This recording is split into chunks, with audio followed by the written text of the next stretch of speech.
నమస్తే సఖీ కార్యక్రమానికి స్వాగతం.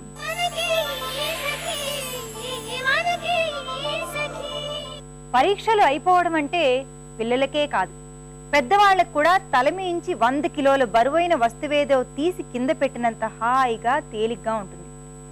ఇంటర్ పరీక్షలు పూర్తయిన మర్నాడే క్లాసు పుస్తకాలను అటకెక్కించేయడం కోసం టేబుల్ అల్మారాలు సర్దుకుంటూ మా అమ్మాయి తెగ హుషారుగా పాడుకుంటుందండి. కొత్త బంగారు లోకం మాకు కావాలి స్వంతం అంటూ హాల్లో కూర్చొని ఈ మధ్య వచ్చిన త్రిపుర గారి కథల పుస్తకం చదువుతున్నానండి. మా అమ్మాయి అరిగిపోయిన టేప్ రికార్డర్లా ఆ 2 లైన్లనే మాటి మాటికి కూని రాగం తీస్తూ ఉంది. ఆ తర్వాత ఏం జరిగిందో ఈ కార్యక్రమం తర్వాత మాట్లాడుకుందాం.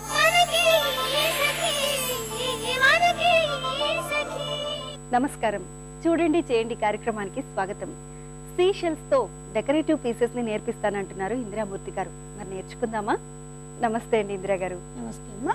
ఈ రోజు సీషెల్స్ తో డెకరేటివ్ పీసెస్ చెప్తానన్నారు కదండి, మరి దానికి కావాల్సినవి ఏంటో చూపిస్తారా? ఖాళీ బాక్స్, సీషెల్స్, రకరకాల షెల్స్, తర్వాత gum, scissors, brush, emery paper, colour. So Indira గారు మరి ఎలా తయారు చేయాలో చూపిస్తారా? ఓకే అమ్మా. మామూలుగా ఈ షెల్స్ బజార్లో మనకు దొరుకుతాయి. సముద్రం దగ్గర ఉంటే న్యాచురల్ గానే మనం కలెక్ట్ చేసుకోవచ్చు. దీన్ని మొదట ఏం చేయాలంటే వీటిని బాగా కడగాలి. మనం తీసుకున్న తర్వాత శుభ్రంగా కడిగేసిన తర్వాత కొన్ని ప్రొజెక్షన్స్ ఇలా ఉంటాయి, మనం దీనికి అతికించుకోవాలి కదా, అందుకోసం వాటిని ప్రొజెక్షన్స్ కొంచెం ఎమరీ పేపర్ పెట్టి కొంచెం క్లీన్ చేసుకోవాలి. ఈ విధంగా ఇట్లాంటి ప్రొజెక్షన్స్ ఉన్నాయి. ఇవి పోయేందుకు ఇలా దాన్ని ప్లెయిన్గా సాఫ్ట్గా అవుతుంది అన్నమాట. ఇది ఎంత గట్టిగా రుద్దినా ఈ న్యాచురల్ కలర్ ఇది పోదు. అవునండి, అలాగే ఉంటుంది. దీనికి ఇంకా కలరు పెయింటింగ్ ఏం చేసుకోకుండా దీన్ని పట్టుకుంటే ఒక అందంగా వస్తుంది అన్నమాట. ఈ విధంగా అన్ని క్లీన్ చేసుకోవాలి మనం. So different kinds of shells ఉన్నాయి. అంటే ఒక్కో షెల్ జనరల్ గా ఇందాక మనం చూసినట్లయితే అన్ని షెల్స్ లో ఇది ఒక కైండ్ ఆఫ్ షెల్. ఇది చాలా లైన్స్ గా ఉంది, దాని తర్వాత ఇది చాలా స్మూత్ గా ఉంది. ఈ విధమైన షెల్స్ కూడా ఉంటాయి. ఓకే, సో పొడుగాటి షెల్, ఇది చిన్ని శంఖాలు అంటారే అవి. దాంట్లోనే పెద్ద సైజు దానికి ఇంకా డిఫరెంట్ టైప్స్ లో మనకి చాలా రకాలు దొరుకుతాయి అక్కడికి వెళ్తే. సో చాలా అందంగా ఉంది. దీంతో బొమ్మలు అవన్నీ కూడా చేస్తారు కదా, బొమ్మలు చేస్తారు, చిన్న జంతువులు, పక్షులు అలా అన్ని చేస్తారు. కానీ మామూలుగా ఒక పిల్లలకి ఇప్పుడు సమ్మర్ కదా, కాకుండా వాళ్ళకి బాక్స్ పెన్సిల్స్ వేసుకోవడానికి బాక్స్ కొంచెం డెకరేటివ్ ఇచ్చామంటే ఇష్టంగా చేస్తారు. అందుకని ఈ విధంగా దీనికి బాగా రాసుకోవాలి గమ్ము. ఇది అంటుకోవడమే కొంచెం నిదానం, టైం తీసుకుంటుంది. కదిలించకుండా ఉంటే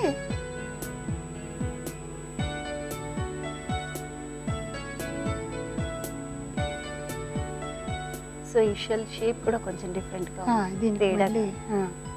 ఎంత డిజైన్ కూడా చూడండి ఎంత. అదేనండి, ఇందాక నేను చూపించాను కదా లైన్స్ ఉన్నటువంటి షెల్ ఇదని. అదే ఆ లైన్స్ లో కూడా మళ్ళీ దానికి ఎక్స్ట్రా. సో ఇందిరా గారు మొత్తం అన్ని షెల్స్ కూడా అలా కవర్ పైన స్టిక్ చేసుకోవాలండి. మధ్యలో ఈ గ్యాప్స్ ఉన్న వాటికి చిన్న షెల్స్ ఉన్నాయి. ఆ చిన్న షెల్స్ కూడా ఆ గ్యాప్స్ లో పెట్టుకుని ఫిల్ చేసుకోవాలి. ఏది ఎక్కడ పెడితే నీట్ గా కనబడుతుంది అనేది ఆలోచించుకొని చేసుకోవాలి. సో మొత్తం అన్ని స్టిక్ చేసినట్టే కదండి? ఆల్మోస్ట్ అయిపోయినట్టే. ఇప్పుడు ఇదేంటంటే ఈ చిన్న గవ్వలతోటి చిన్న గవ్వలు సెలెక్ట్ చేసుకొని ఇట్లా పువ్వులాగా ఏదో ఒక క్లే పెట్టి దాని మీద పెట్టి క్లే పైన అతికిస్తే ఈజీగా అతుక్కుంటే. ఇప్పుడు ఇక్కడ అతుక్కోదు కదా, అది నిదానంగా అతుక్కోవాలి. 1 అవర్ అయినా పడుతుంది. మరి ఇది మిడిల్ లో పెట్టేస్తారా? ఇది మధ్యలో పెడదాం. ఓకే.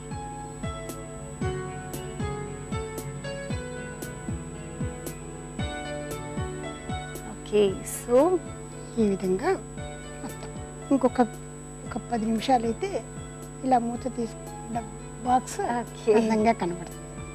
దీన్ని ఇలాగే డ్రై చేసినట్లయితే ఈ షెల్స్ అన్ని కూడా అతుక్కుంటాయి. ఆ తర్వాత మనం సైడ్స్ ఇదంతా కూడా కలర్ పేపర్ తో స్టిక్ చేసుకున్నాం కాబట్టి బాక్స్ అంతా కూడా అందంగా కనబడుతుంది. ఇంకొక 10 minutes లో ఇది డ్రై అయిపోతుంది కాబట్టి దీన్ని ఇలా ఓపెన్ చేసుకుని దీని లోపల పెన్సిల్స్ కానివ్వండి, రబ్బర్స్ కానివ్వండి, పిల్లలైతే ఎరేజర్స్ అలాంటివి, షార్ప్నర్స్ అవన్నీ కూడా వేసేసుకోవచ్చు.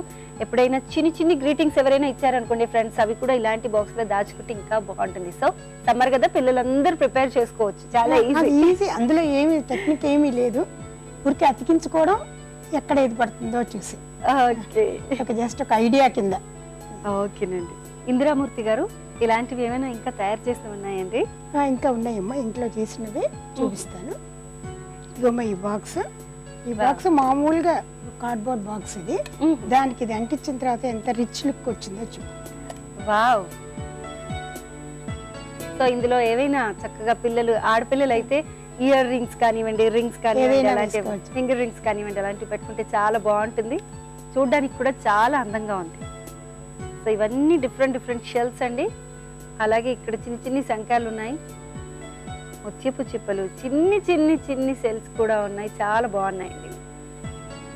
సో ఇంకా అండి ఇట్లాగే అతికించుకోవడమే కాకుండా ఈ చిన్నవి కలెక్ట్ చేసుకొని వీటితోటి ఇలా పువ్వులు చేసుకోవచ్చు. సో క్లే పైన అతికించినటువంటి పువ్వులు అండి ఇవన్నీ. Clay at the same time కొంచెం గమ్. సో నిజంగా తామర పువ్వులు అనుకుంటాం కదండి. సో అవన్నీ చిన్న షెల్స్ తో చేసినవేనండి. ఇందులో పుప్పడిలాగా కూడా ఉందండి ఈ పువ్వులో మాత్రం. అట్లాగే దొరుకుతాయి. ఓహో, దొరుకుతాయా? సో ఈ ఫ్లవర్ కి కొంచెం కలర్ చేంజ్ కూడా ఉంది షెల్స్ లో.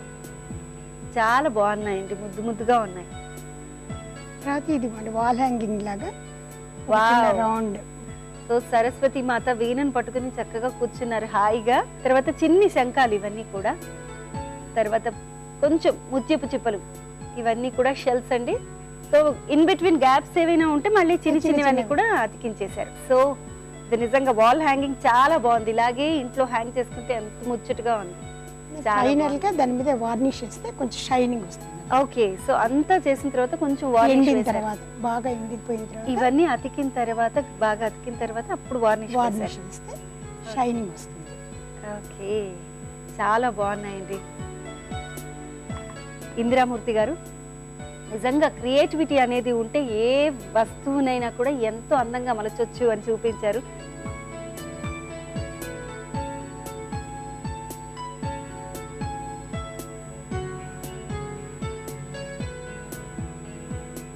చూసారు కసకులు, ఇందిరామూర్తి గారు ప్రిపేర్ చేసిన డెకరేటివ్ పీస్ ని.